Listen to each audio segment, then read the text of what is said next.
Hey, everybody. Welcome back to, well, finally, another episode of South Geek News. I'm here with Ben, of course. I actually did put out an episode last week. It was like less than 2 minutes that said, hey, this is the reason why we haven't done a show. Shit happens, you know? Yeah. But yeah, we're back. We're going to try to get back into the groove of things.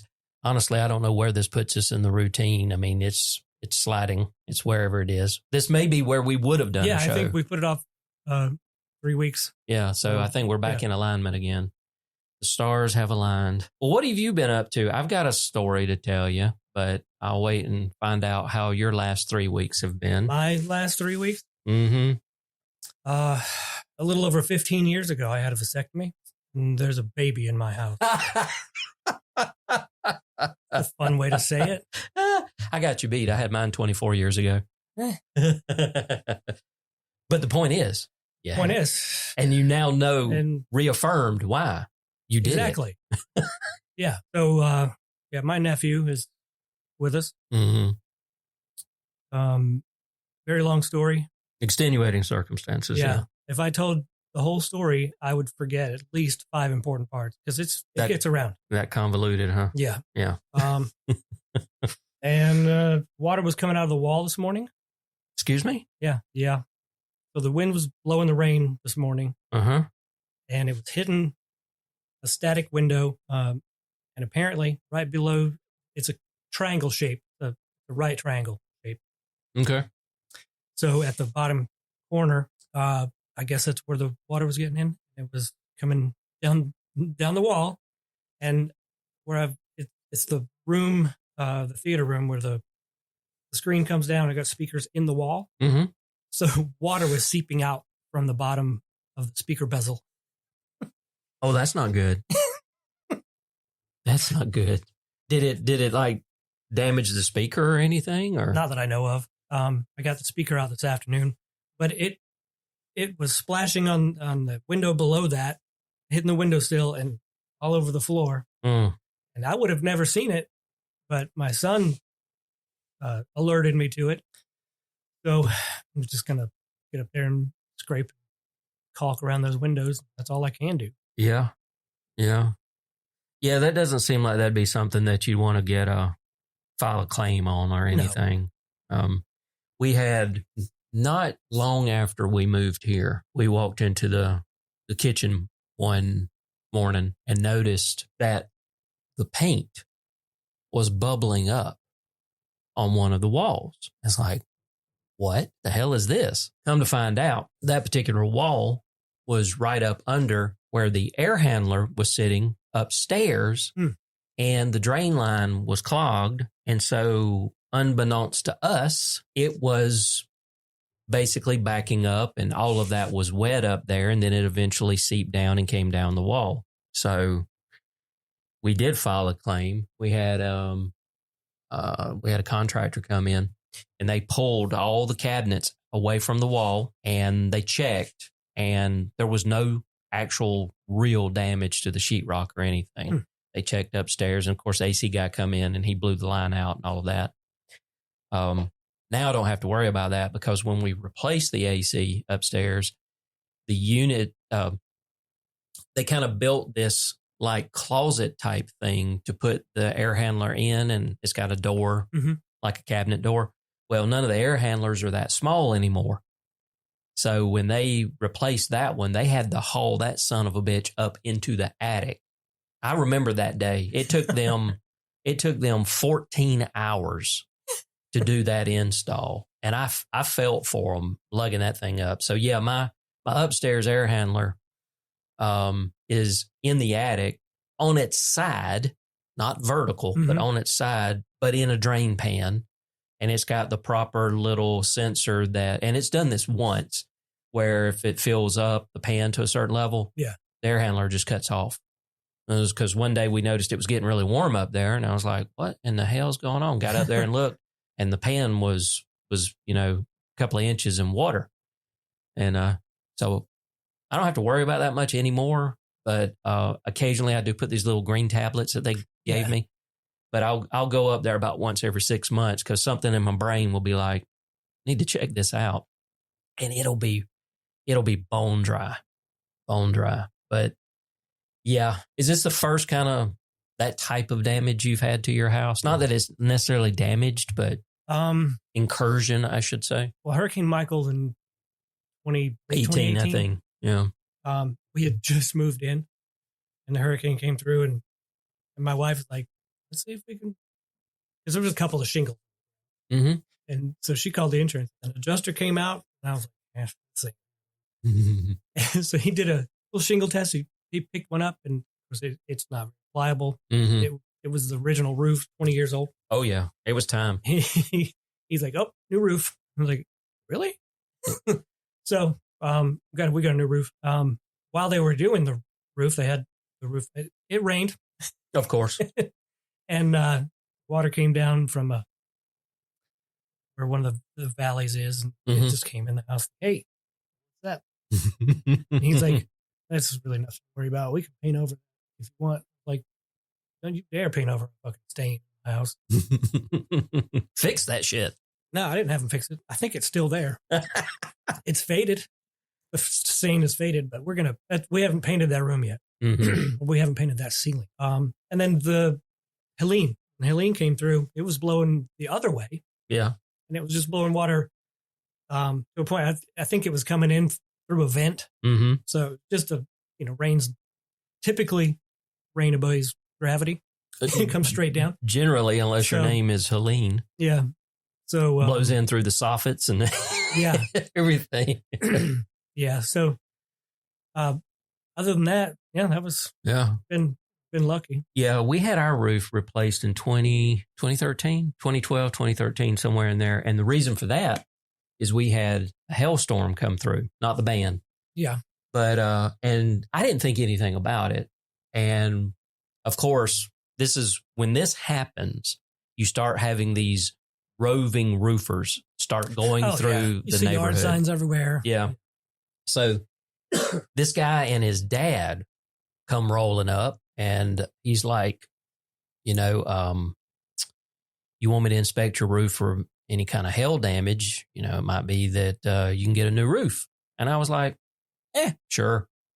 And I mean, he was real nice. And so while he was checking stuff, his dad was basically talking to my wife and all. And he did that same kind of test. And then he looked at how much it beaten the hell out of the shingles. And he's like, I think you need a new roof. And I said, well, as far as I know, this is the original one from 1990 when the house was built.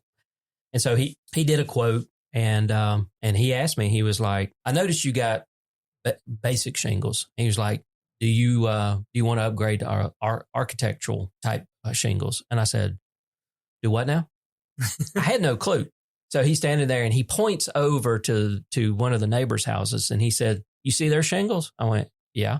He said, look at your shingles. I went, yeah. He said, those are architectural type, if I'm saying that correctly, architect type or whatever. And I was like, oh yeah, those do look a little fancier. He goes, now you're going to have to probably kick in a little extra money for this. He said, if we just go back with the basic shingles, we're going to work it where, you're not even going to have to worry about your deductible or anything. It's just going to be covered. And I'm like, oh, okay. He said, but if you want those nicer shingles, I think it cost me like another $700 or something. So I had to come out of pocket $700 for those shingles. The whole thing was like $11,000. But this was 2012, 2013. Yeah. I don't know how much yours cost, but 22. Yeah, you probably have more surface area too, and some weird ass angles and stuff. I think it was probably a surcharge for the pitch of the roof. Yeah, because when I was doing that antenna, I could see why. Yeah. All I know is, man, his crew come in and they had the roof of the house, the building that we're in right now. I think it took them 4 days, 5 days, maybe. I mean, they were shitting and getting from sunrise to like 5 o'clock. I mean, if I wasn't up, I was up because they were banging on the damn roof. And they actually found some water damage where I think in this building, they replaced a section of the plywood. And I don't think there was anything in the main house. Listen to me, the main house. But yeah, I have an estate here. So yeah, man. And I think it's a 25-year roof is what I got, which is standard. So that means that right before I die or I sell the house, I probably need to have it done again. And then it's going to be $65,000 for the roof. Yeah, but it's okay. Because Social Security will be paying you $80,000 a year. If only. If only. You don't know how worthless a dollar can get now, do you? I mean, that's right. We'll be like pre Third Reich Germany, where you literally had to roll in wheelbarrows full of money just to buy bread. You know, stuff like that. That was kind of rough. I mean, they were paying people by like the hour or several hours because of the fact that the money was becoming even more worthless. So it's like, here's $1. Well, now to make up for that $1 in 2 hours, I got to give you 10 more, you know, shit like that. I was like, ooh, that's rough. You know, no wonder the people turned a blind eye to what's his face. I wasn't going to say his name. Who? Hitler. You said it. I know I set you up for that. So I didn't really have that much going on in the last 3 weeks other than my continued trials and tribulations with True Vista, which finally about 90% came to an end last night. So, you know, Friday mornings are the mornings that Oriana and I go pick up the groceries from Walmart Supercenter, the main store. And we always take the Explorer. And now we've got these, Lee ordered these 2 compartment type things to make it easier for them to put the groceries in. So instead of me driving home going, hearing all this, shh, bam, shh, bam, it's all in that. So we go pick our groceries up and we're coming back. And the way I always go and the way I always come back is I go the back way through the industrial park. I go over I-75. I get down past Target, go down Jordan, hit 319, go through a residential area, come down Carpenter, and I come around because fuck trying to make that left turn on 82 into Walmart, not doing it on that side of Walmart because there's no light right there. It doesn't take that. It does, because I've seen people stack up in that turning lane. I've seen it too. While I'm laughing my ass off as I'm turning right. But so anyway, we're coming back and I'm coming across I-75. And of course, there's typically either a GSP, Georgia State Patrol, or a county sheriff's deputy sitting there. County sheriff's deputy sitting there. I don't think anything about it. I go on down, I get to the stoplight, and it turns green. I go through the intersection. And as I'm approaching the railroad track right before you get to Exla I notice he's right on my ass. And I'm like, what is going on here? You know, I didn't run the red light. I wasn't going too fast. What's going on? So we get over the tracks, and as soon as he makes it over the track, his lights go on. And I'm like, what the hell? And so I pull over kind of right there in front of Exla, and I'm like, well, let the window down, go ahead and get my license out, pull out my insurance card. He walks up, very nice guy, younger guy, probably like, I'd say between 25 and 30. And he's like, how you doing, sir? I'm like, I'm okay, you know, and I don't care how old you are and how young someone of the law happens to be. You will get nervous because it's like, what the fuck did I do? Yeah. And so he's like, do you know why I pulled you over? And you know, my daughter and I both are thinking, did we have a taillight out? What's going on here? And I said, no, sir, I have no idea. He goes, your tag's expired. I said, and I'm genuinely confused. And I'm like, well, that can't be right. I distinctly remember putting the sticker on. And he said, no, it's expired. I said, it says January 25, right? And he said, he looks at me, he goes, yeah, that's when it expired. And I went, oh, crap. And my dumb ass, I don't know why, but my brain, because my birthday's in January, it's always screwed me up that is the expiration. Yeah. Because I normally get the notification or the thing in the mail about the end of November, 1st of December. I go online, I pay it, I get it, I do it. So I'm like, I am so sorry. I said, I guess somehow or another, I just let this get past me. And he's like, okay, all right. He goes, well, hang on a second. I'll be right back. And I'm thinking, fuck. It's going to make sure you don't have any warrants. That's all. Yeah.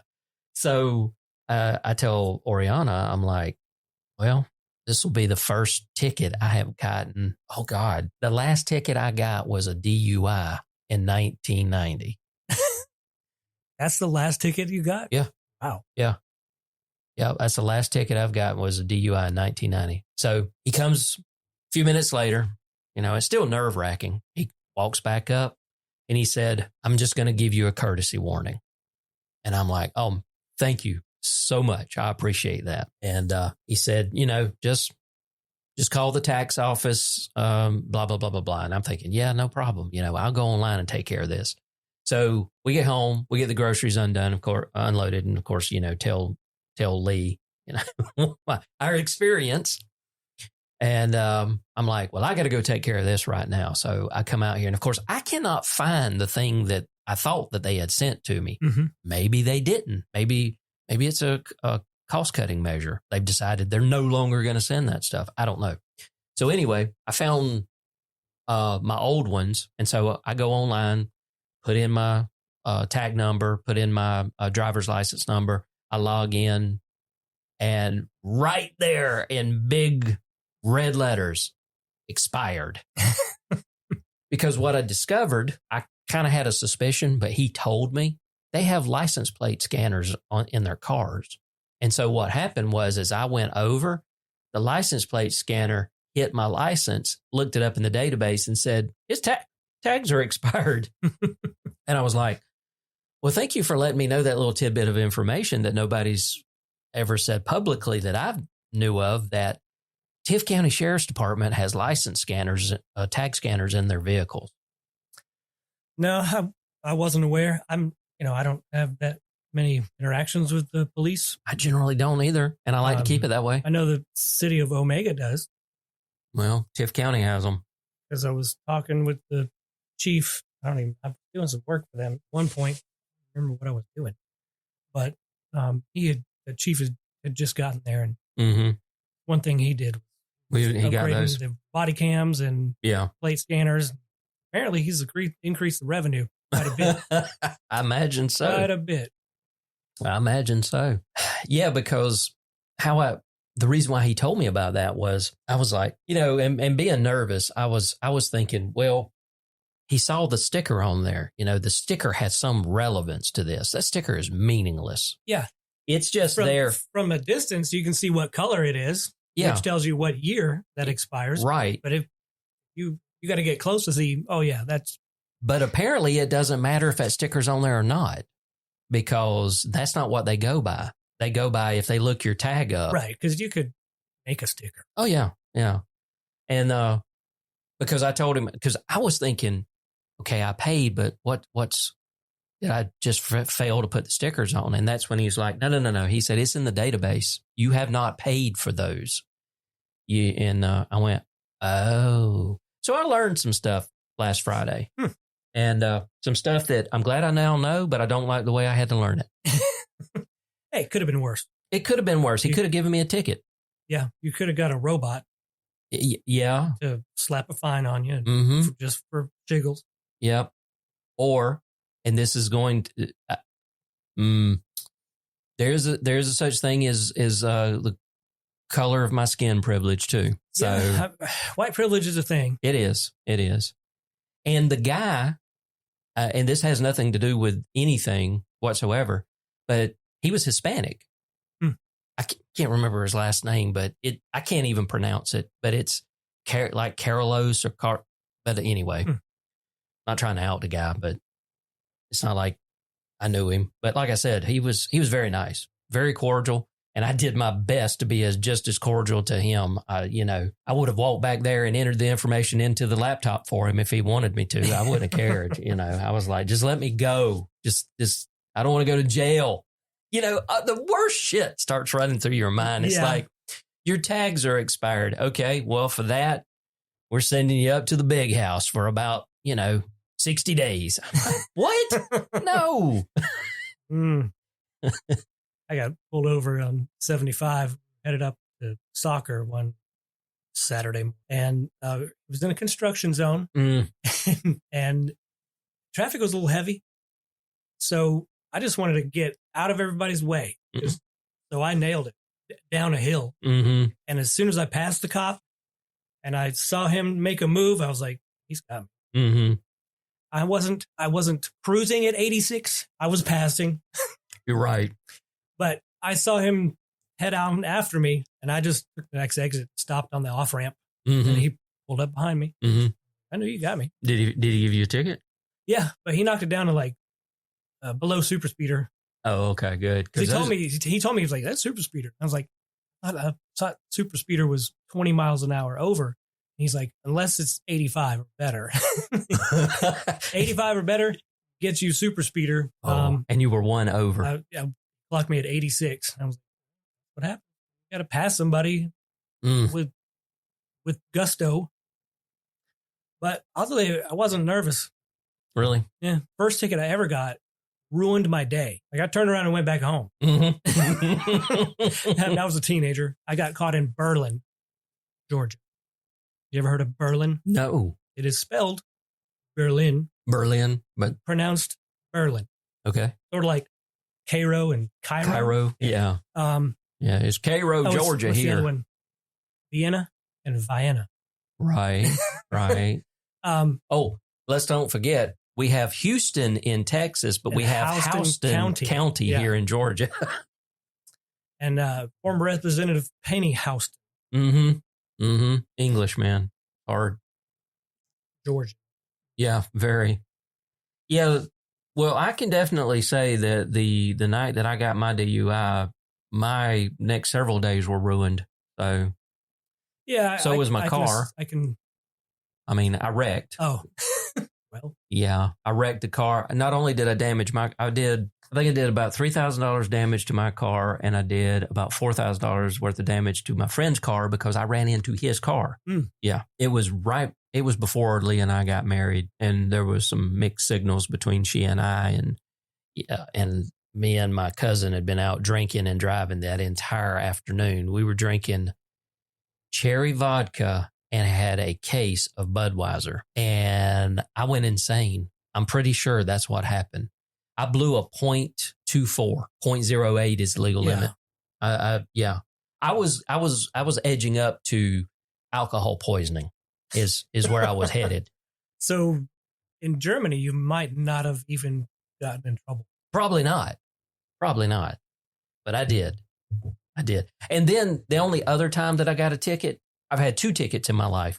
Actually, that one may have been before the DUI, now that I think about it. I was going to visit an ex-girlfriend at college. And, I have forgotten which college she went to, where that was at. Okay, never mind. It doesn't matter. But to get there, you go through on your journey there and back, you go through one of these small hole-in-the-wall towns where if you're not careful, the speed limit goes from 55 to 25 like that. Yeah.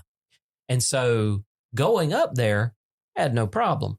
Coming back, I was coming back at about 4 a.m. And before I could register that the speed had dropped from 55 to 45 to 35, I was still cruising at 55 through there. And lit me up, pulled me over, asked me, of course, you been drinking, boy? No, sir, I've not been drinking, which I had not. And he's like, well, he gave me a ticket and they took my license, of course. And this is one of those small towns where the sheriff is also the judge. So my mom and my first cousin had to go and get my license for me because I had to work.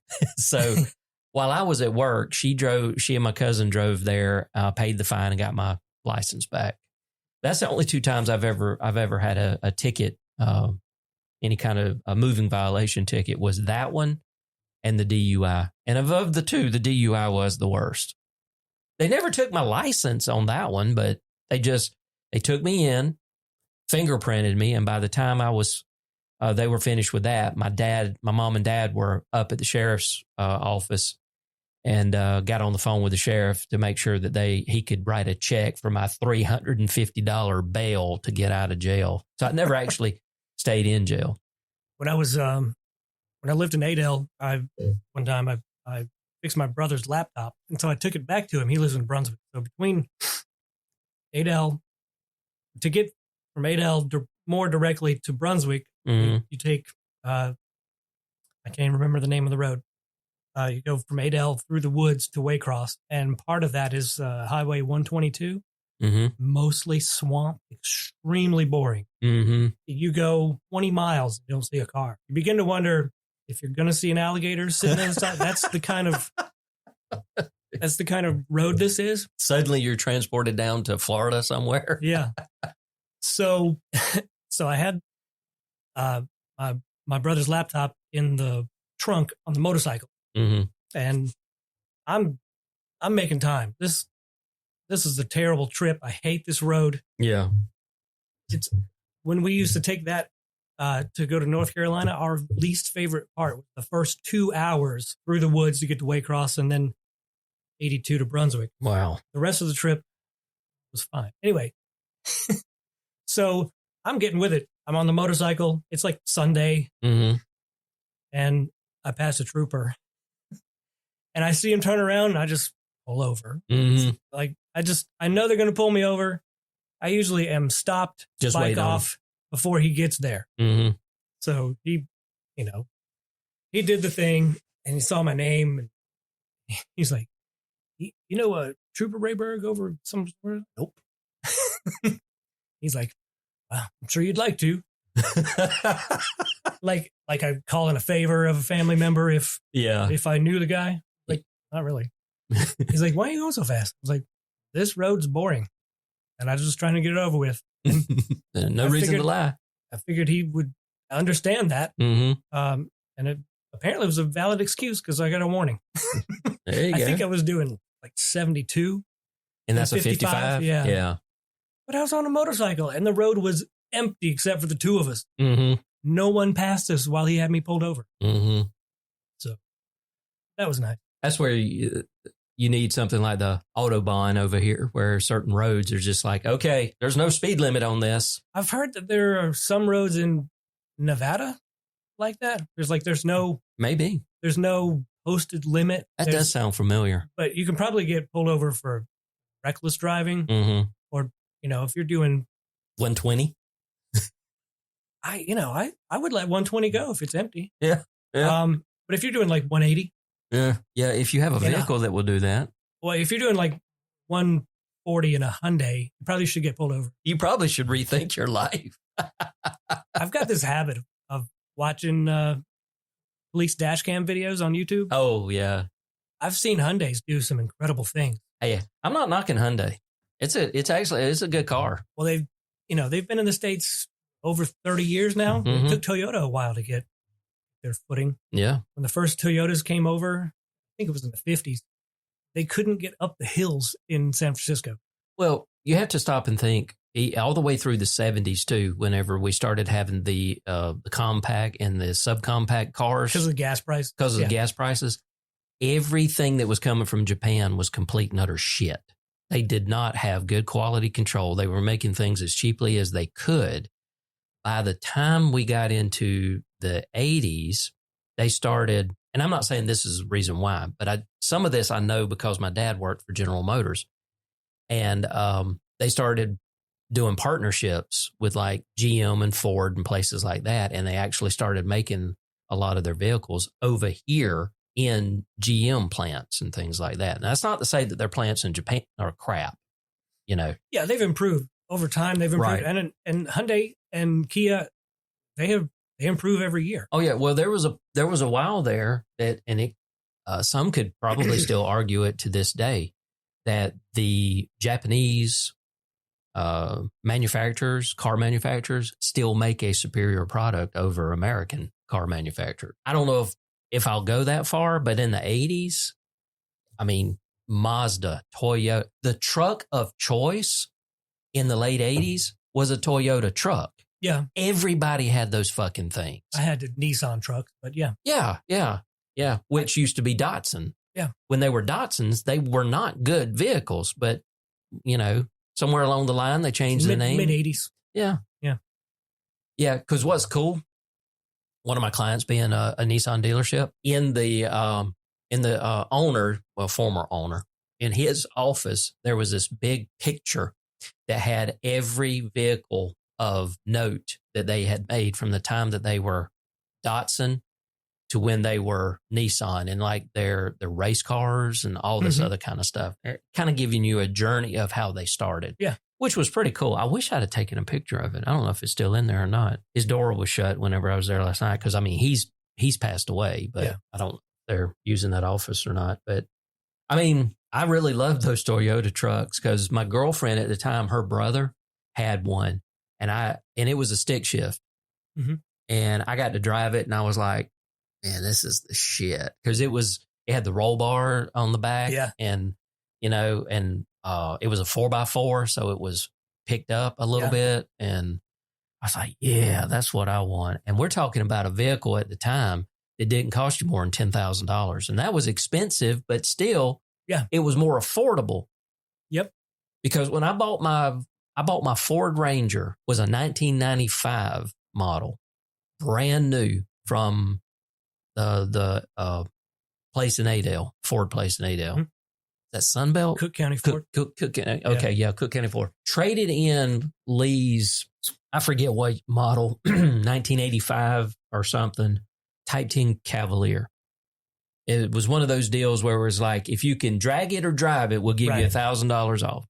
So her sunroof and all had been leaking for a while there. So anytime that it rained, I'd have to put towels, otherwise my ass would get wet. So took it. My dad and I both went down there, and I was like, I just want a basic, simple truck. First time I'd ever owned a standard transmission in a vehicle. Thing was like $10,900 in 1995. Yep. You cannot get a brand new vehicle for less than $20,000 anywhere in the United States. I looked at a side by side today, $19,000. Yeah.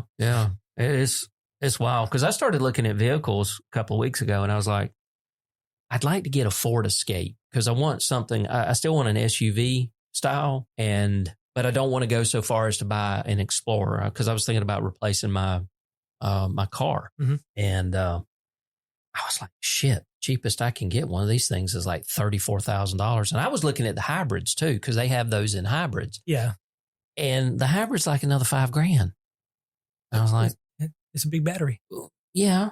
I mean, I understand, but I was like, okay, I guess I need to wait, you know. You know, for the number of miles you drive in a year, you might be interested you might be a good candidate for Tesla Model Y.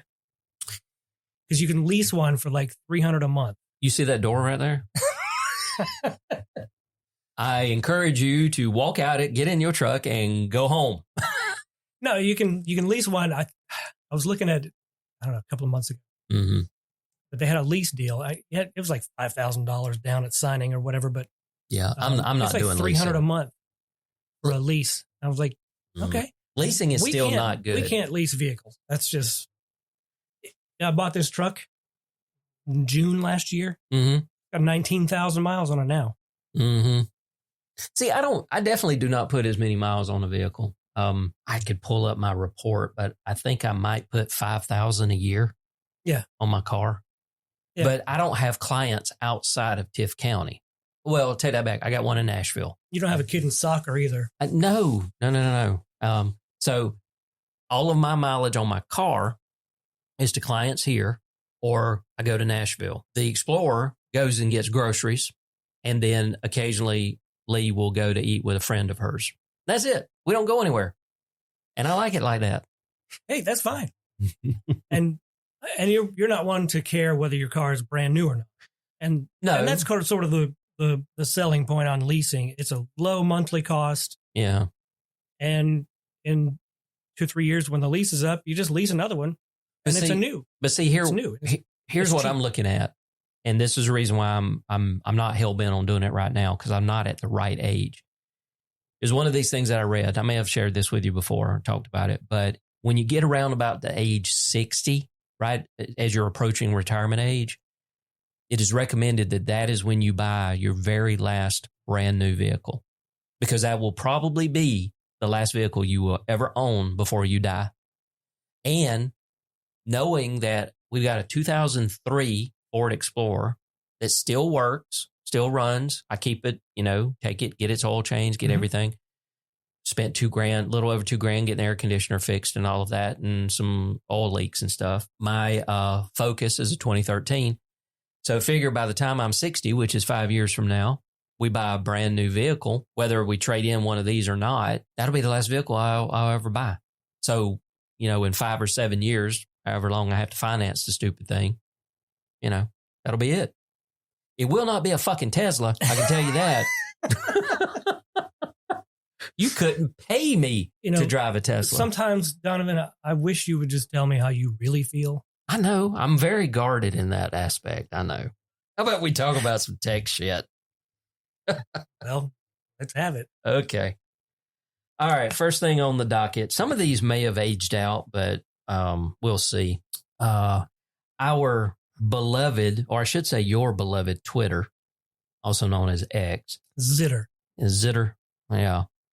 So this is a move that is reminiscent of something that they've done in the past, where they would either block or they do some kind of action against like Facebook links or Instagram links or Substack links. I remember there was a while there that if you tried to put a Substack link in there, it just wouldn't. You couldn't click on it, or it'd give you an error. Or some of the Reddit forums are banning links to X.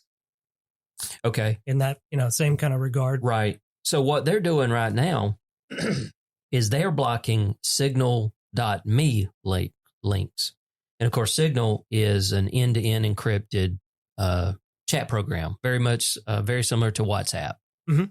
Matter of fact, it's what my family and I use for our family chat. And there's some things that we say in there that the other day, Tyler said, I'm really glad that this has end-to-end encryption because we might be going to jail otherwise. And I'm like, no, of course not. We didn't say anything like that, We didn't wish anybody harm, which we didn't, actually. We did not. You're just planning a kidnapping, is that all? Just a simple kidnapping. Not even across state lines, so that way the FBI doesn't have to get involved. Yeah. That was a joke, okay? Although it would be, for somebody you don't like, it would be just another bit of shade if you just buried them in Alabama. Yeah, I like the way, I like keep that soil fertile. Yeah. Oh God, we're going to prison. Nah. So anyway, it seems like, I don't know if they're still doing this or not, but they were blocking those links. So that whenever you would try to link something, because I noticed this on Blue Sky. There's a lot of journalists that are using Signal, and they will post stuff on Blue Sky that says, hey, if you're one of these fired federal employees or whatever, we'd like to hear from you. Here's my Signal handle. Right. And used to, Signal was 100% tied to your telephone number, but last year they made it where you could actually change that over to a handle, so you could hide your telephone number. That way you didn't have to give it out. So what it's saying is it will generate an error, or it'll flag it as spam, harmful content, or malware, which then triggers that error message saying, hey, this is potential spam, this could be harmful content, et cetera, et cetera. And the funny thing is Signal owns apparently two domains, signal.me and signal.org. You can link signal.org, but apparently there's no error. But if you do a signal.me, which is the actual, like if you share something off of Signal, that's what it is, it will then block the access to it. So, yeah, I did hear about that. Been a while. Yeah, but I think this came out around about February 18th or 20th or somewhere. Yeah, there. But I don't know. I mean, I could understand that one reason that they wouldn't want journalists reaching out via X. Why? That just sounds like something that the hands in control would want. I mean, I understand. I can't say why, but that's the only legitimate reason. Well, yeah, that makes sense. That kind of actually, unless there was actual evidence of malware being spread via Signal. I know. Do I know what I'm about to say with 100% certainty? Of course not. No, but this is the internet. Your voice is going over the internet, so say it. Okay. Then it may be true. Knowing who owns Zitter, which is Elon Musk, knowing who also is running but not running the douche department, because that's what I call it. I don't call it Doge. It's the douche department. And knowing all the pushback that SOB is getting, and knowing that you've got journalists that are using encrypted communications such as Signal saying, hey, reach out to me and this is how we can communicate and you can tell me the bullshit that Elon's doing. Of course, he would immediately look at that and go, kill those links. You know, I don't need people doing that kind of stuff. That's what I was saying. Okay. All right. I want to make sure we're on the same page. It's plausible that somebody could think that and make that call. Yeah. Knowing that he's done this kind of crap before where, I mean, like he didn't want Facebook links on there. He didn't want any of the competition, which legally he's allowed to do that. This is not a First Amendment issue. You know, it's a thing that most people get confused when they're like, oh, censorship, you can't censor me and all. No.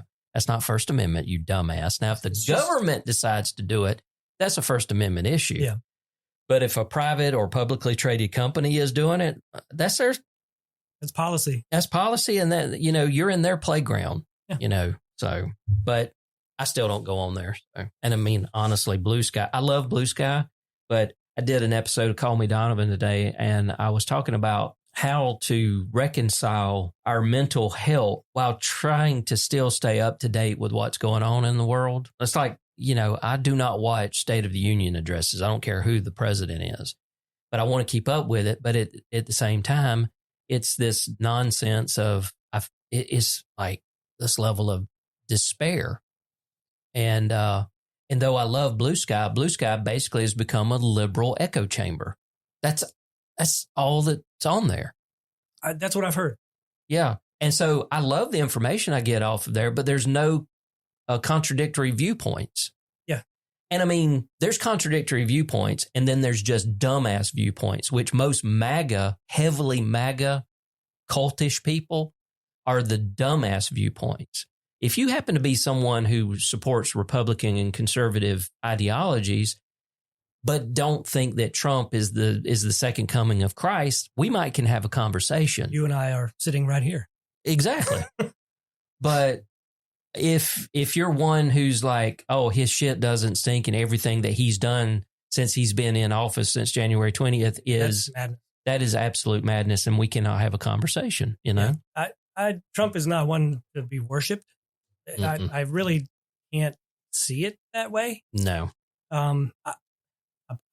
Any president would never hold that that status in my mind. I liked Barack Obama. I thought he was cool. I thought he was hip. He made some mistakes. I never put him on a pedestal. No. I mean, I would like to have a beer with him. Yeah. I mean, he was unique. It was it was fresh. And not to mention, talk about an essay on finally coming out of dark times, or at least we thought, by having a black president, you know? Yeah. So anyway. I heard a woman on NPR in an interview. Maybe it wasn't NPR. Anyway, she was making an argument that Barack Obama is not black. What color is he? He's not black because he's not a descendant of slaves. And I believe this was an African-American woman saying this. And then it just comes down to semantics. Black to you is someone, a black American descended from slaves. But Barack Obama was born in Hawaii. His father is Kenyan. Kenyan? Yeah. His mother is, I forget, not descendant of slaves either. No. So that makes no sense. That fails the logic test. Nobody ever said that to be considered black, you had to be descendant of. She's wrong. And I'm a white guy telling this black woman she's wrong. No, I just thought, I didn't mean to start an argument. I just thought it was interesting. I was like, every time somebody says, oh, we elected a black president, I think of that woman saying, he's not black. What is he? My goodness. I thought that was interesting. Okay. All right. Well, on to something else that's not logical. Windows 11's latest update breaks File Explorer.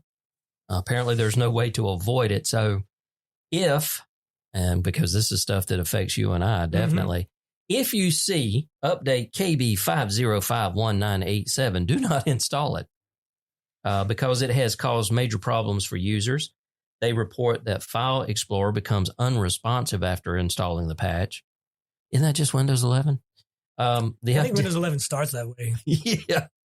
The update was meant to bring security improvements and new features such as OneDrive integration, which is similar to Apple's handoff, and enhancements like remembering previously open tabs in File Explorer, which I do like. I think we've talked about that. I like the tabs in File Explorer in Windows 11. But instead of improving the experience, it apparently has broken basic functions like opening folders, saving files, and downloading documents. Those seem very important to me. That seems like it would impact productivity. Yeah. 2025, year of the Linux desktop.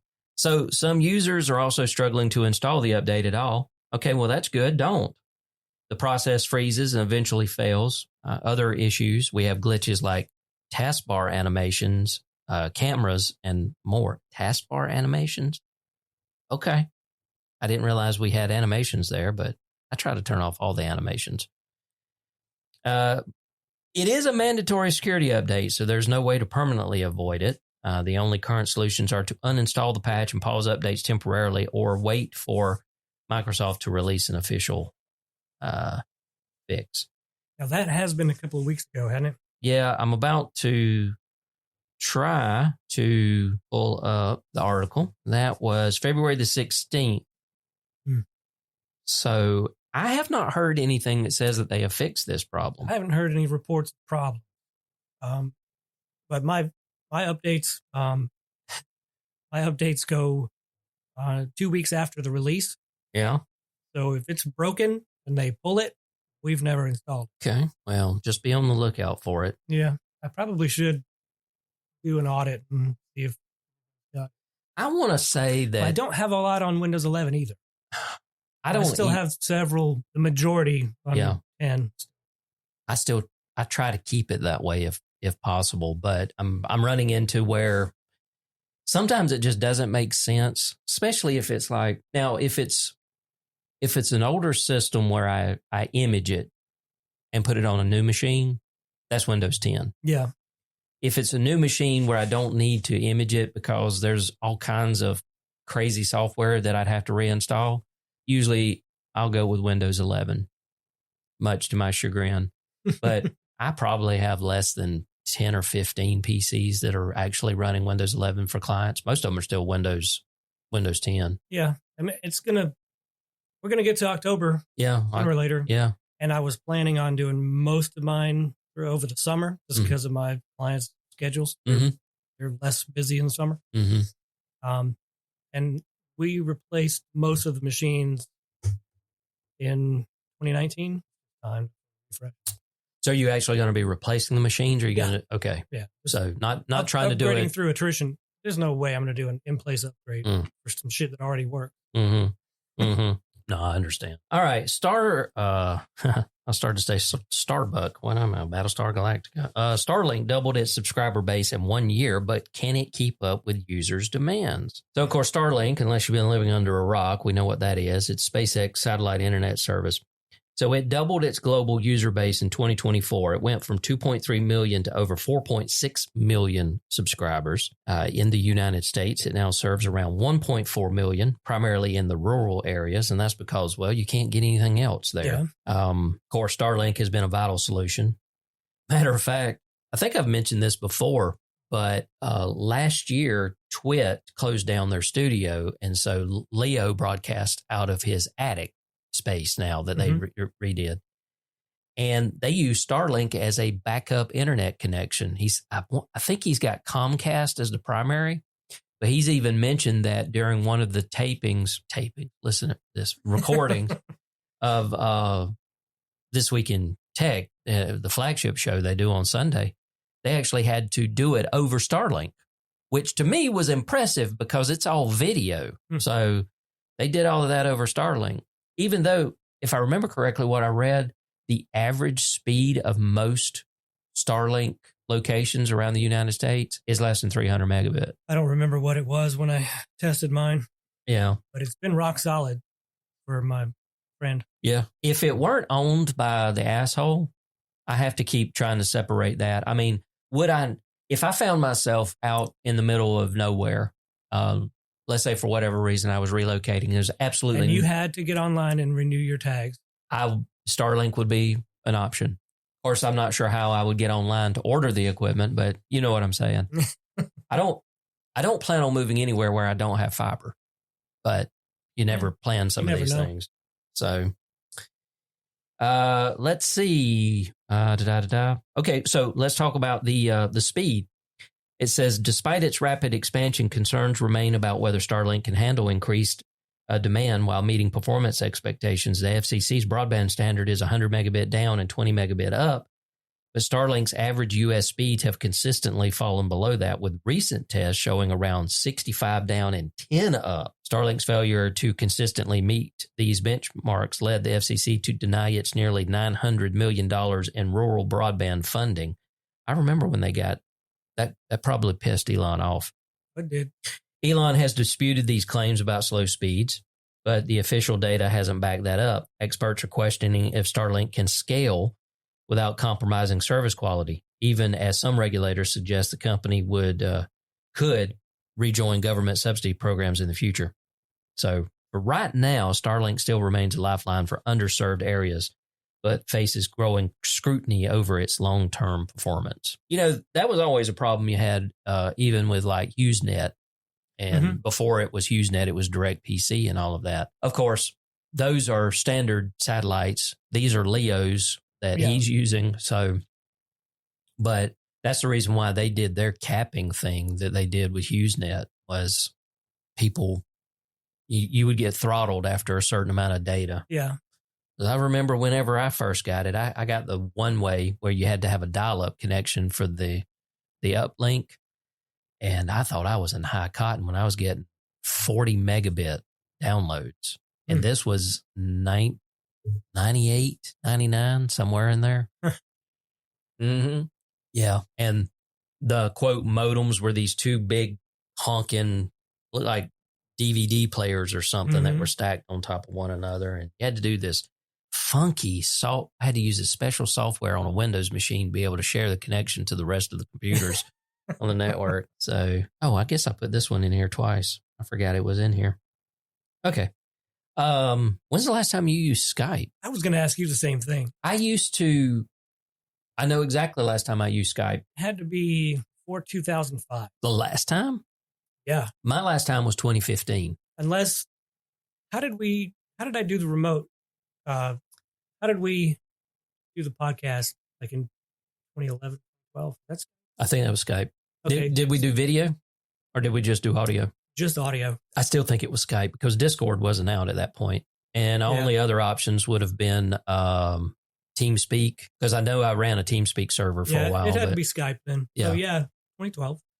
Last time I did it was 2015, and that's because I did an interview with the Thinking Atheist, Seth, and that's what we needed to do video at the time, because Discord had been out, but it still wasn't what everybody was using.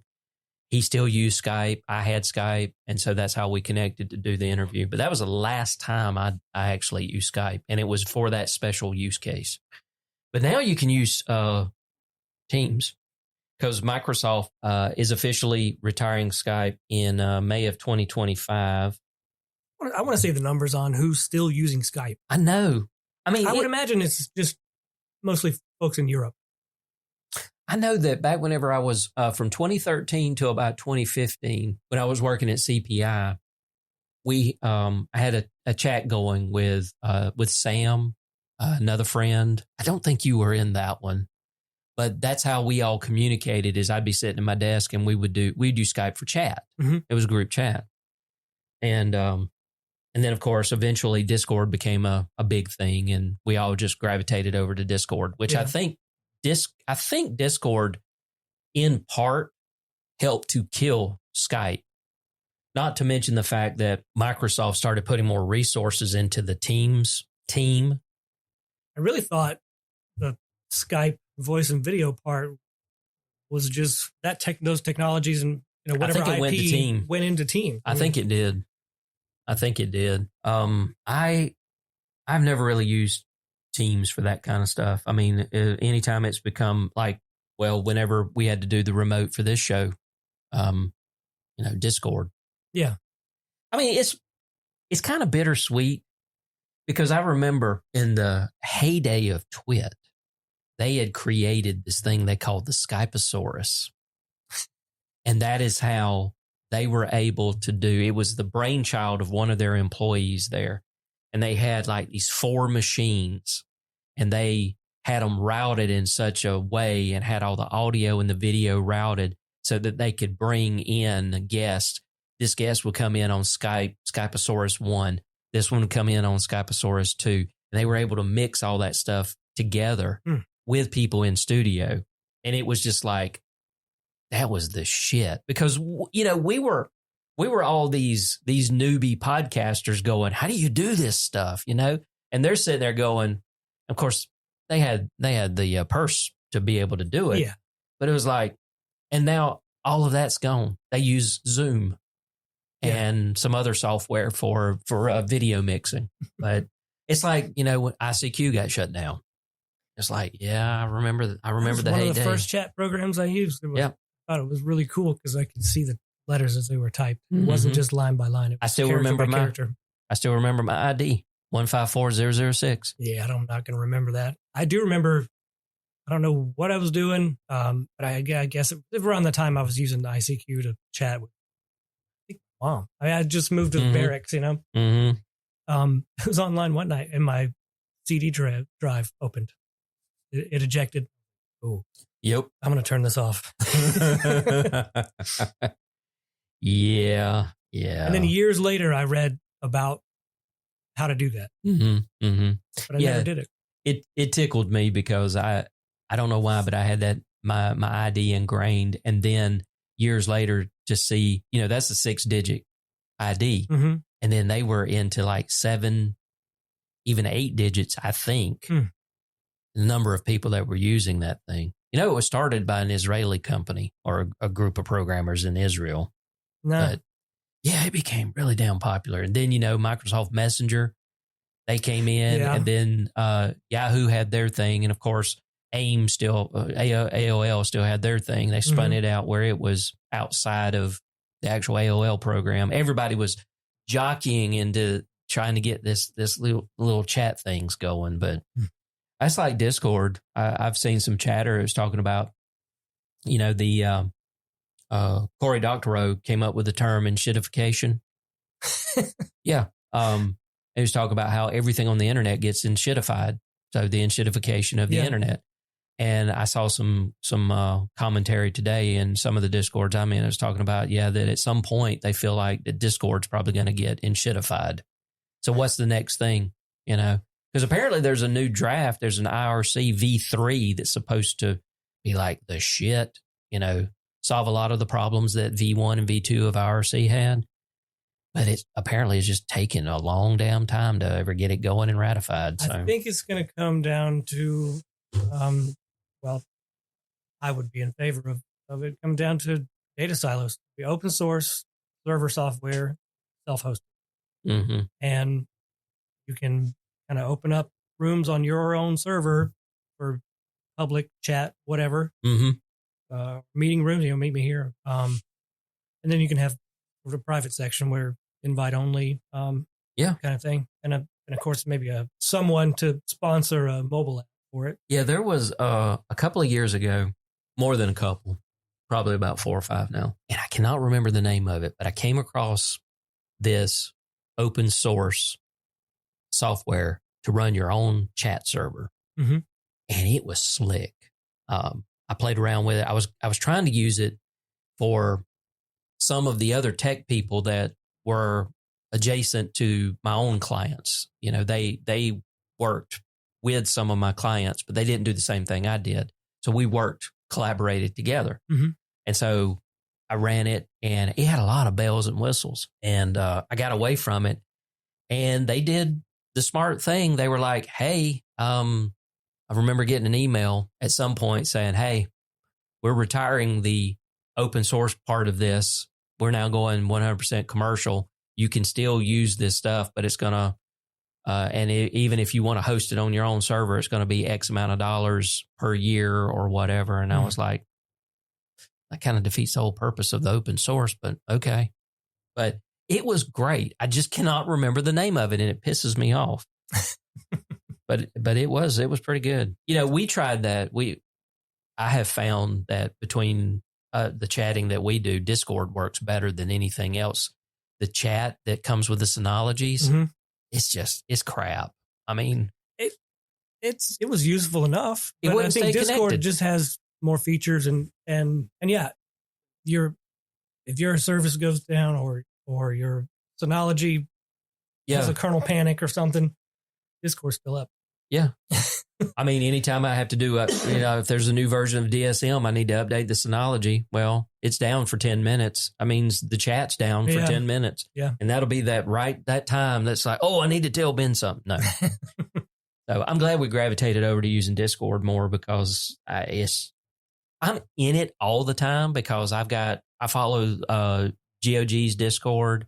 Got several other ones that I check in from time to time. I mainly just hang out in GOG's, and then just for direct messages between us, it works. And Sam's on it, so I can get him and all of that.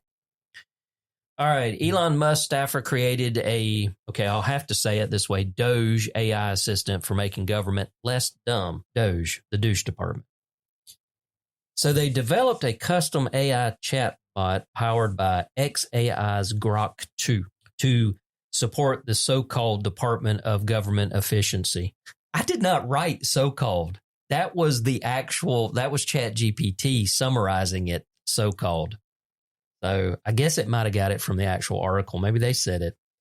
So it's an effort aimed at reducing government waste. The chatbot, publicly available until recently, was hosted on a site linked to Christopher Stanley, who works at both SpaceX and the White House. It's unclear whether this tool was actively used by the Department of Government Efficiency or was simply experimental. The AI assistant claimed to help government staff identify inefficiencies using 5 key Doge principles focused on simplifying processes and cutting unnecessary bureaucracy. In practice, the chatbot applied these principles to suggest eliminating layers within agencies like USAID and cited leaders like Margaret Thatcher and Lee Kuan Yew as role models for efficiency. Margaret Thatcher? Okay. She was before my time. I mean, I remember she and Reagan were like that. However, the chatbot also showed common AI flaws like hallucinations, generating fake names for Doge staff and offering strange suggestions such as outfitting USAID with drones and wearable tech. Doge is reportedly exploring other AI tools for government use, but questions remain about potential conflicts of interest since xAI could profit from government use of its technology. After the story gained attention, the chatbot was taken offline. Well, of course it was. Yeah, that bothers me as much as we play around, dabble, use AI. Something that was said, I think it was by Speaker Johnson when he was talking about Social Security and how there's $50 billion a year in waste in Social Security and Medicaid and all. But now they have the algorithms to weed that shit out. And it's like, yeah, they're saying without saying that they're using Elon's xAI Grok to go through all of these departments to weed out waste and fraud when we know clearly that it hallucinates. Well, I've heard stories of guys who have zero computer science knowledge, no background, no programming experience or education, creating full-on apps using AI, using GPT and Claude and do you think that's a good thing? Well, I've heard stories that some guy's Python project got so big, and then all of a sudden there were dependency cascades, failures, and he was reaching out on somewhere, going, I don't know what to do.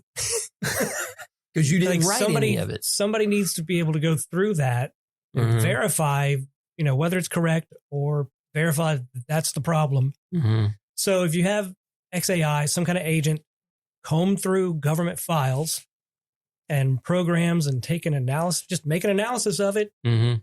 not to return a decision on what to do, but Mhm. to go, hey, I found this.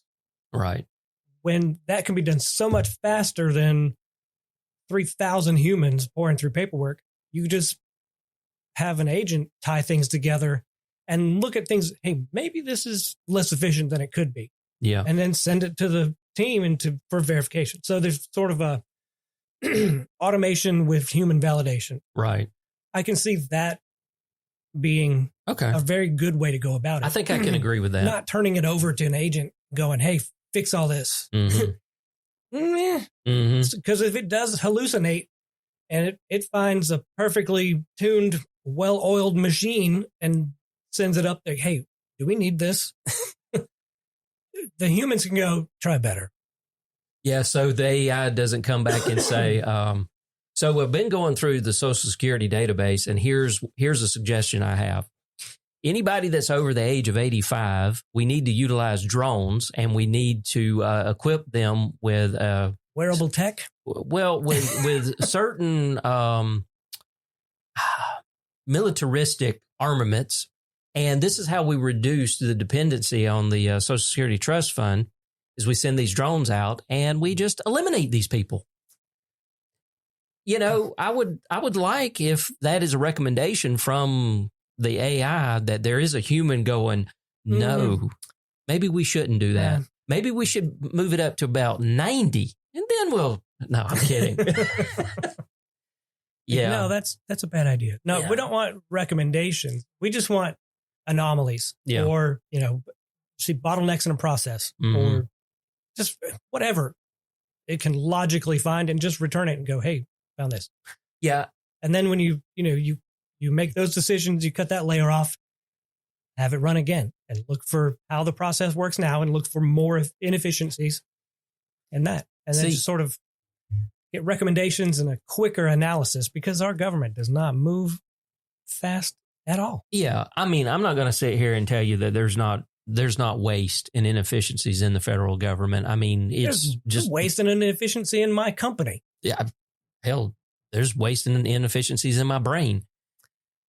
It's everywhere. But what I'm curious about is, did they use AI or would AI have been more helpful when they decided to comb through the Social Security database and wigged out because they didn't understand that, no, there weren't people 150 years of age getting Social Security checks, that it was a COBOL element issue where they didn't actually put in initially the date of death, because that's what happened is when there was no date, it reverted back to 1875. Well, yeah, the epoch or the, Yeah, it was an epoch that was decided whenever they developed the COBOL programming language.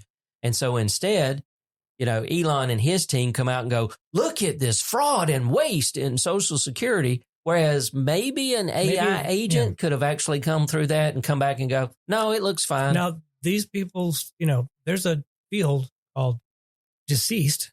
Yeah. And It's blank. For everybody who's somehow showing over 114 years old, deceased equals 1. Yeah. So through this other process, that stops them from getting a Social Security check. So there may be this many people showing over this age, but they don't get checks. Yeah. Which also, that was something else that was actually pointed out by one of the former administrators, was the lack of understanding of someone like Elon Musk when he looks at this data, or Big Balls or whoever it is that's looking at this stuff, is that was a list of Social Security numbers. That was not a list of who was getting Social Security checks. That was not the same list. But they pulled that out and said, look at this fraud. So, and, dumbasses will buy that. So I'm fine with using AI like you suggest. Let's do an analysis. Let's spit the data out and humans verify it and go, no, this doesn't look right. And then they dig into it and go, oh, okay. AI hallucinated, or this is something we need to fix. I'm not against what I can't say I'm going to actually admit that I'm going to say this, but Elon pointed out that in the Treasury, they have an issue where they didn't use payment codes. So it was hard to categorize where certain payments, what they were for. And I'm like, as a layperson, if I had been given access to that and I had to comb through that data and I was like, well, what was this check for? And you couldn't tell me, I would have an issue with that. Yeah. So there are things that can be done. It's just the way they're doing them is not the right way of doing it. Well, the way we're hearing about it and the details that are put out there and the details that are omitted, that really matters. Mm-hmm. I'm sure all of the information was on the screen, but we were only told about one or two fields. Well, but I hear what you're saying, but there's also stuff like what just happened to, Manna Nutrition over in Fitzgerald, Georgia. Yeah. Okay. They got their $50 million contract cut last week. Yep. It got reinstated this Sunday because people are just arbitrarily going in and going, kill this one, kill this one, kill this one, kill this one. And that's where I have an issue with this. It's like, look, you want to go through. And again, not to make this a political podcast, but there's technology involved in this. There was already a method for being able to weed this stuff out. And it was called Inspector General. Yeah. That's what the Inspector's General position was, to look through this, file a report with Congress so Congress could go, we need to do something about this, instead of just having a hatchet man going through like, well, I'm not entirely sure what USAID is doing, but I'm pretty confident they're sending $50 million for condoms to Hamas, which is not true. No, it was peanut butter. Yeah, it was peanut butter. So, yeah, if we can use AI to do this a little better, but here's the problem. I don't trust Elon's AI. I don't trust Elon. So, and the fact that he's there doing it is a conflict of interest for me. There, I said it. I'll move on. So, yeah. Using AI as an accelerant to speed things up. To set it on fire? Yeah. So the current process is the IG comes in and goes, oh, this needs to change. And he submits a report to Congress. Now, between the AI's or the IG's inspection and somebody in Congress seeing that report, how long is that? I don't know. Probably weeks. At least. And then how long did it take for Congress to make a decision on it? I don't know. And I'm not entirely sure about the process. I don't know if he does report that to Congress or if he reports it to somebody else. If it depends on Congress making a thing happen, that's true. Then this is never going to happen. Not till the next president is in office. And that's why it's more important to kind of do it this way and actually get the change made and just rip off the Band-Aid and be done so something can be done. I've never been through any presidency where a thing actually happens and the world changes. Fucking nothing changes because the houses of Congress are always against the president for some reason. And so the president wants something. Congress was like, fuck you. You can't do shit. And then Congress wants something and the president goes, nah. Veto, motherfucker. So then it's just back and forth. And you see people on the news, you see a senator outside on the steps talking about making his case.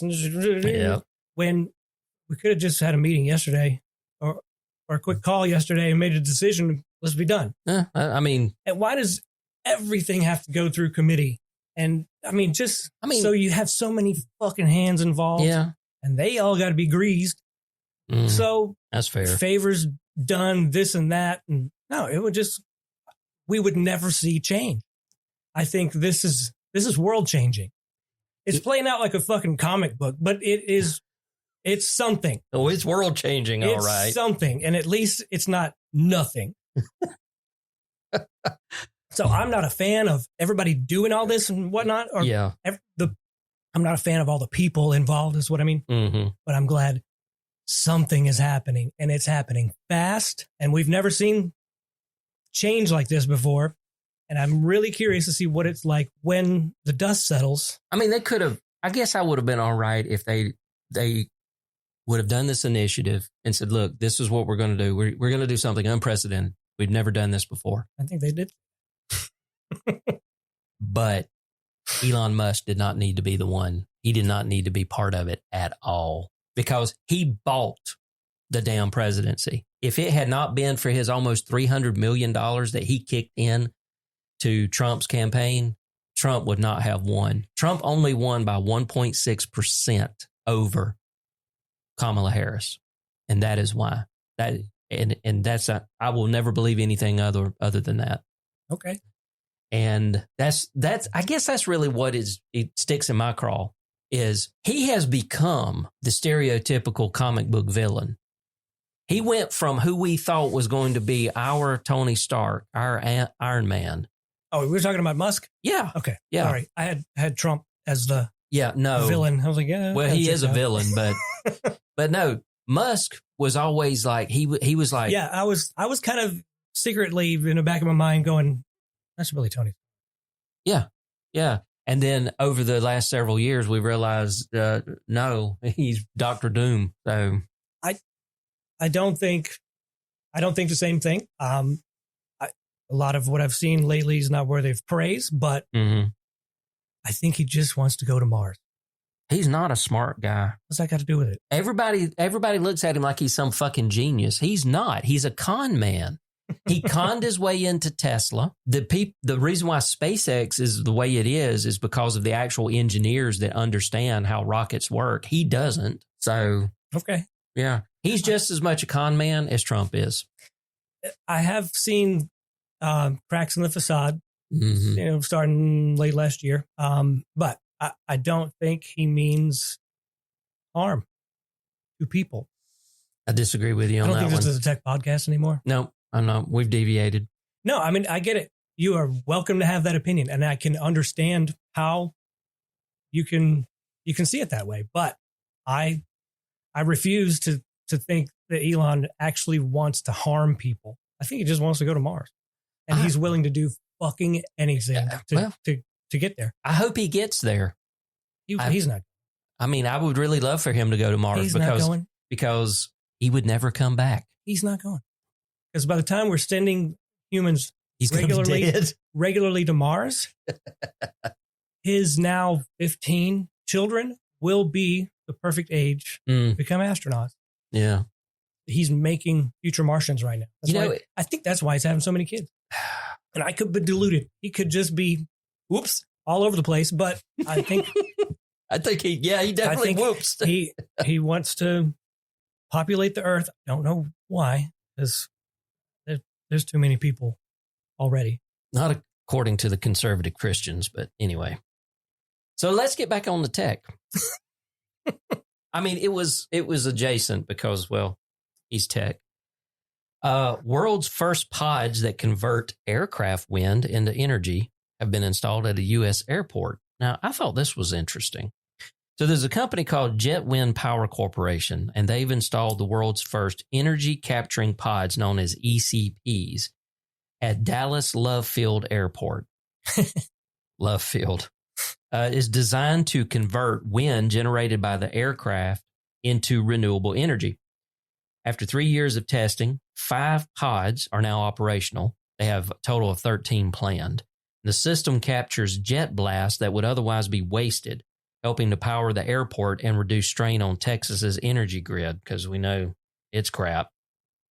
Since November 2024, 2 ECP-powered charging stations at the airport have logged around 10,000 uses. The project has attracted global attention from countries like Australia, Brazil, and France, with JetWind aiming for international expansion this year.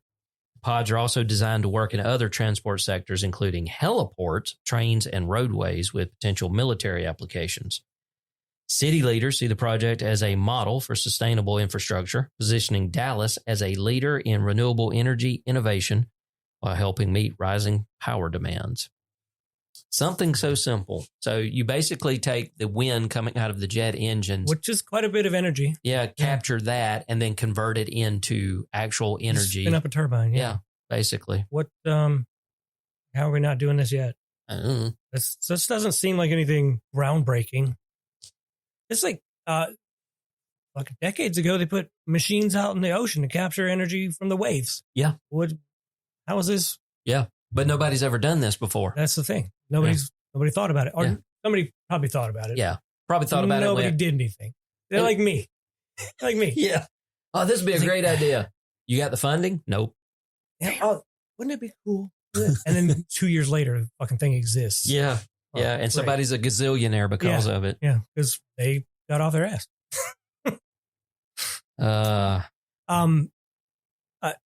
Was there anything in there that said how many kilowatt hours they've produced? Not that I saw. No. I'm just, and I'd like to see the thing work. Like, does it pop out of the ground as the jet's taking off and then go back in the ground for the new arrival on that runway? I don't, it would be interesting to see. It's this article is from a site called Interesting Engineering. Okay. They literally look like the little spinny, like sunflower like things that you can put like in a garden or what have you. They look like those. They're in a cage. And the picture that they show here is there's like 4 of them and they, okay. I'm sure they did testing. Yeah. Well, I guess it's going to be, if it's capturing the jet blast effectively, that's a lot coming in. They're going to be spinning fast. So I guess they would need a thin blade like that. Yeah. I was trying to see if the article actually said anything about how much they actually, but apparently not. All right. So we had the launch of the Apple iPhone 16e. Is that what all the hullabaloo was about? Yeah. It's the replacement for the SE models. Yeah. Now, that's not what this article is specifically about, but it has something to do with it because of the new chip that they've got in, the new modem that they've got in it. But yeah, the 16E is a replacement for the SE. But the problem is the price. It starts at $599, so it's no longer considered an economy or a budget phone, whereas the SE started at like $425 or $399 or something like that. I had an SE 2020 model, loved it. And then I upgraded to a 13. Then, of course, now I got a 16 Pro. They did some kind of funky thing with the single camera in it that's supposed to be almost as good as the 3 cameras that are in the Pro and all this other kind of crap. But I don't see a market for it. And even I watched Marquez Brownlee, MKBHD. He did his review on it, and he's like, I don't see where this was needed, basically. So yeah, I don't know. Not entirely sure. I mean, given the cost or the price of the iPhone 16, not the Pro, not the Max. Yeah. How much is that? About $200 more, I think, and you get more features. Yeah, but I was just thinking, how much of an economy phone is it at $599? Given that I paid $1,200 for my phone, I think. Yeah, I think so compared to the one I got, $599 is a deal. But, and of course, the dollar is the new dime. So, yeah. Well, I mean, it's also missing, like, it doesn't have MagSafe, but you can cheat by getting a case that actually has the magnet in it. Yeah. But they decided not to put MagSafe in it for some reason. This is like 1.5 cents more per unit. Probably. And I tell you, because of the charging station that I have, I love MagSafe because I've got one of the Belkin ones. It's got the watch charger. It's got the phone thing so that I put my phone horizontally. So then it has the time on it. Yeah. And then the base of it charges my AirPods. So I forget how much it was, but. That's fancy. Is that over in the main house? That's in the main house. Yes. on the less than 1 acre estate. So the one thing that they did do is Apple has developed their own modem. They're calling it the C1. It's their first in-house modem. And it says, so while this new modem might not seem groundbreaking at first, the C1 brings 2 major improvements that directly benefit users. The first is better battery life. The C1 is the most power-efficient modem Apple has ever put in an iPhone. They normally use Qualcomm modems. helping reduce the heavy battery drain caused by 5G use. This, by the way, this was developed off of the technology that they spent, I forget how many billions of dollars buying off of Intel when Intel used to make these cellular modems. So it says, thanks to this efficiency, the iPhone 16e delivers nearly 20% better battery performance than even the higher-end iPhone 16. This improvement also paves the way for future ultra-thin devices like the upcoming iPhone 17 Air. People keep thinking there's going to be a 17 Air, which can maintain strong battery life despite a slimmer design. The second key feature is smarter data handling. Since the C1 is fully integrated with iOS, it can prioritize the most important data in real time, especially in congested network conditions.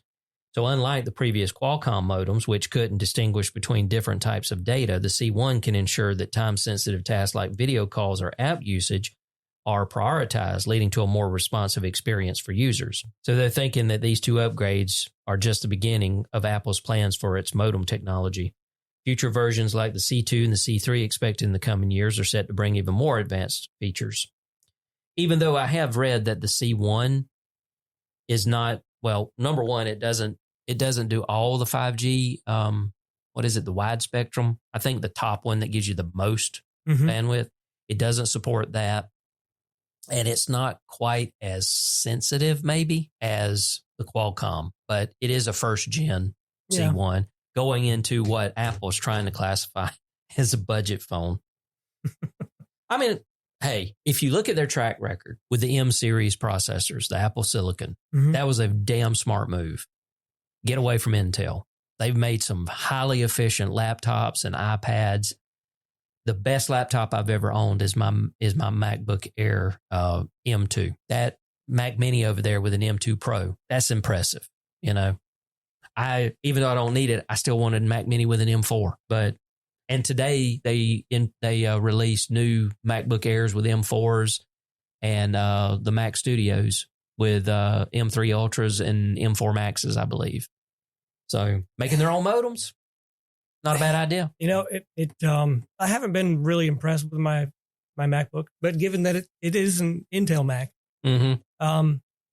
there's a big difference. And given what folks are saying about running local models on the M series, I might get another one. I mean, it would probably be a Mac Pro, so I can actually do stuff with it. I don't know. I mean, those MacBook Airs they introduced today, you can get it in a 13 and a, is it 15? 13 inch or a 15 inch, or it might be 16 inch. But I think the one I have is an 11 inch. So if I was going to upgrade, I'd probably stick with a 13 because at some point, those bigger screens just aren't as portable to me. It's like, even though it's thin, it's still lightweight. I'm like, do I need 15 inches of screen real estate? 13 will fine. 11's working. I mean, this is a 10 point something right here on this iPad. Yeah, so. I'm pretty sure you can squeeze gobs of memory into the MacBook Pro, maybe more in the 15 or 16 inch frame. I mean, they're finally smart and starting out with minimum of 16 gig and all these things now instead of 8. That's because of Apple Intelligence, which is a piece of shit. Yeah, it's lackluster. Yeah, I'm hoping it gets better, but I think I still have it turned off on my phone. Do you use an ad blocker in a browser? I do not, but I use my URL filtering and the security software to block ad site, ad URLs.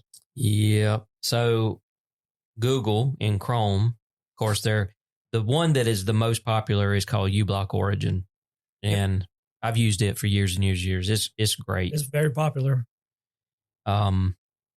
They have they shifted over to what they call Manifest V3, which is a new extension framework. And it basically kills or cripples the original uBlock Origin. The guy that created uBlock Origin said he's not going to worry about trying to make uBlock Origin itself work with V3. He came out with uBlock Origin Lite, which basically does the same thing. It works for my needs. uBlock Origin itself had a lot of capabilities that I did not use. I just mainly wanted it to block ads. That's it. Yeah. I have found it very useful for some of my clients who get plagued by the pop up that says, hey, your antivirus software has expired. You're in danger. Malware, blah, blah, blah, blah, blah. You put this uBlock Origin on there, those won't pop up because that's all they are is pop-ups and trying to, trick the people. You know that into doing some shit. But it says this change affects not only Chrome, but also other Chromium-based browsers like Edge, Opera, and Vivaldi, as they are adopting Manifest v3 as well. Many users are considering switching browsers or looking for alternative ad blockers to maintain an ad-free browsing experience. So Firefox still supports uBlock Origin, Manifest v2. Ghost Browser, never heard of it, committed to supporting uBlock Origin. Opera still supports ad blockers for now. Brave supports multiple ad blockers but has privacy concerns. Vivaldi supports Manifest v2 until June of this year. Safari has no uBlock Origin, but other ad blockers are available.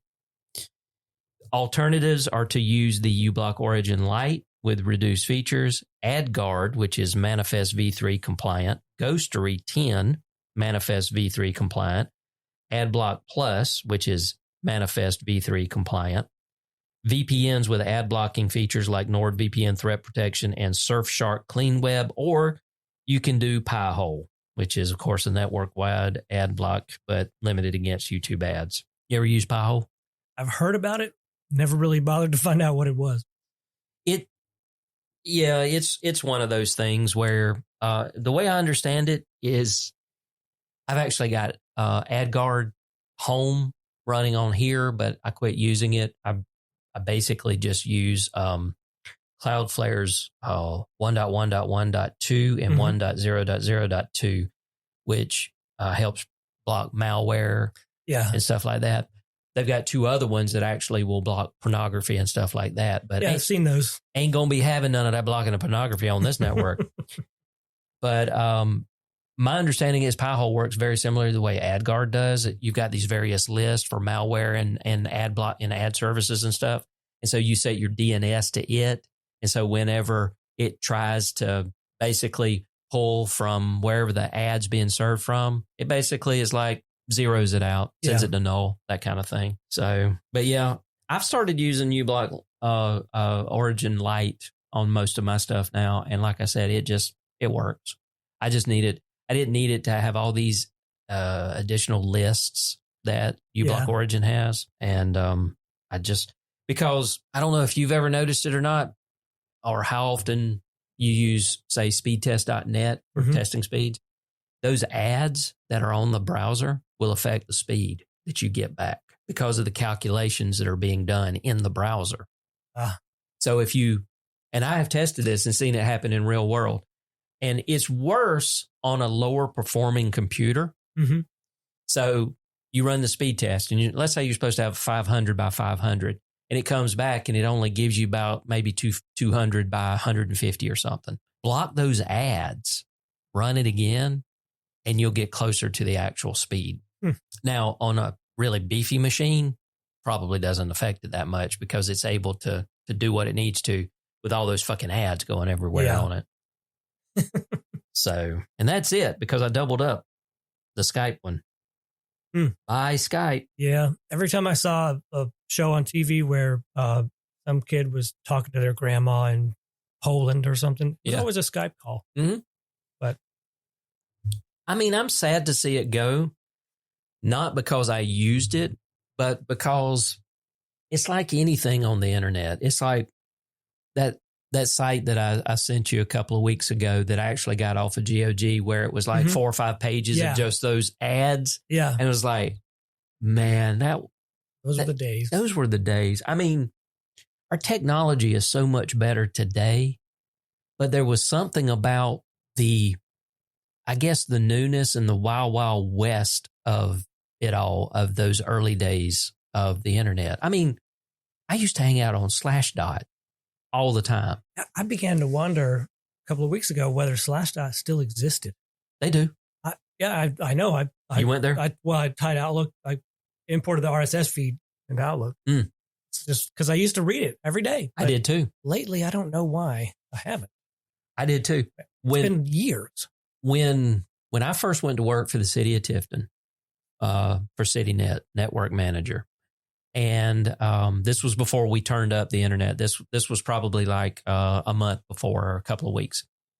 And at the time, Thomasville, who was doing the same thing, but they were doing it for Thomasville, Cairo, and Camilla. They CNS. Yeah, CNS. Yeah.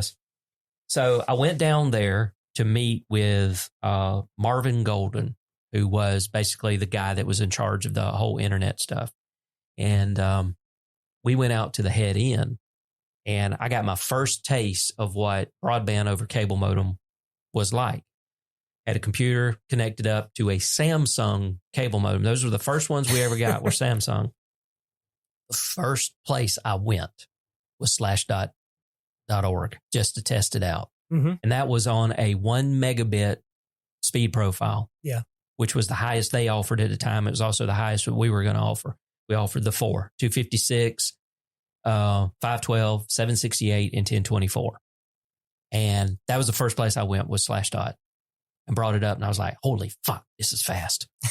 Because, I was accustomed to doing it on, at that time, I had dial-up and, or two-way satellite. I think I had the two-way HughesNet at one point. I didn't get DSL at my place in Fitzgerald until 2003, 2004. And then it was only 768K down and 128 up. They upgraded us. Within the next 12 months, they upgraded us to 1.5 down and 384 up. And I was like, holy shit, I'm in high cotton.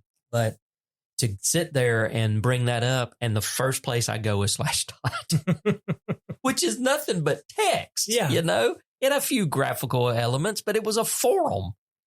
And, but yeah, I mean, every day it was like now, the first thing I do in the morning is I check my email. And it's usually on my phone. I check my email. I check into Discord, the memes channel for GOG, to see if there's anything cool there that I can share with the family. I go to, I'll check out Blue Sky. I'll check out Ground News, and I'll check out news.google.com. Those are the places I check every morning religiously. No Slashdot.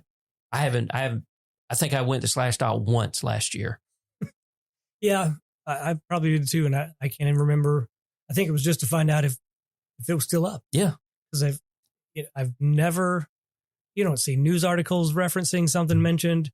I haven't seen a single tweet mentioning anything from Slashdot. It's I guess it's all seasoned pros over there, and it still has the same look. Yeah, it still has that green. Lighter shade of green, darker shade of green. The rounded corners. Why change? Yeah, I mean, if it works, it works. I'm over there right now. Google is adding more AI overviews and a new AI mode to search. Oh, great. Europe on alert over suspected sabotage of undersea cables. Nintendo says latest legal win against piracy significant for entire games industry. Could new clocks keep airplanes safe from GPS jamming? Yeah. I mean, it's the same current. Thing. Yeah, it's all current. We're just not there.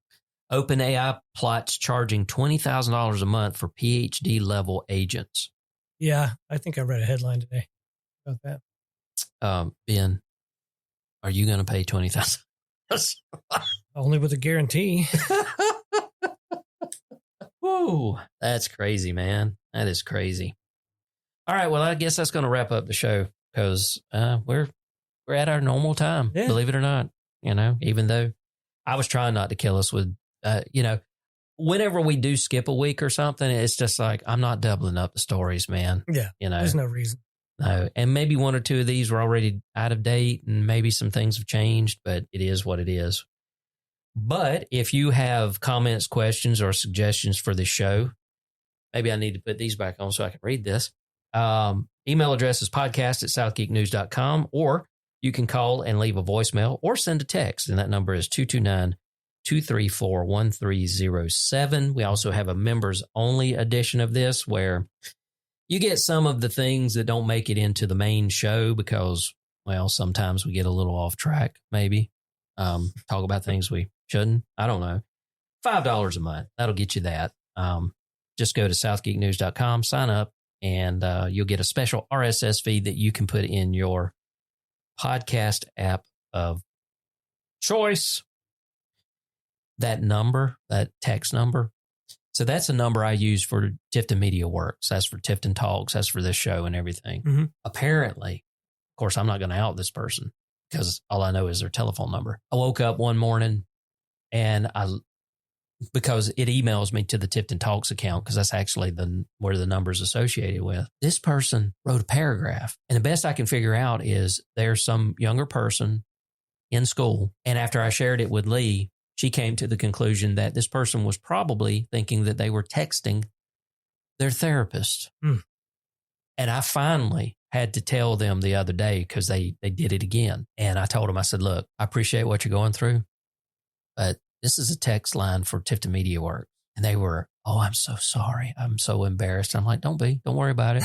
I just wanted to let you know that you need to stop texting this number because I'm the only one receiving this if it's supposed to be going to somebody else. Because they were having family issues and stuff like that. And I was like, oh, no. That's going to be embarrassing. Yeah, kind of embarrassing. But anyway, yeah, so that's that number, 229-234-1307. So if you want to share, your family troubles, no, not really. It's for tech stuff. Anyway, hopefully in 2 weeks we'll be back. I don't see why not. Oh, Lordy. We're into March. Yay. All right. We'll see you next time. Ta-ta. Y'all, take care. Bye.